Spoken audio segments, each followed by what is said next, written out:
আসসালামু আলাইকুম ভাই, আমরা এখন আছি মধ্য মাছবাড়িয়া। এখানে এখন পর্যন্ত আমরা ছাড়া আর কোনো রেস্কিউ টিম অথবা কোনো টিম, উদ্ধারকারী টিম এসে পৌঁছায়নি। তো ওনারা খুবই রিকোয়েস্ট করতেছেন যেন ওনাদেরকে ত্রাণ দেওয়া হয় এবং ওনাদেরকে উদ্ধার করা হয় এখান থেকে। তো লোকেশনটা হচ্ছে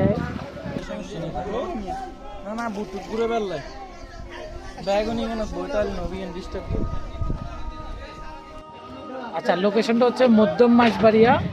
এটা হচ্ছে মধ্যম মাছবাড়িয়া, ফেনী সদর।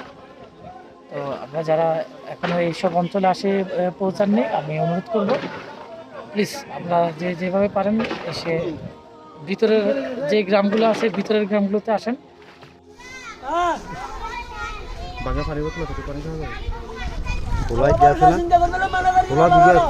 খোলা পানি বোতল দে তো।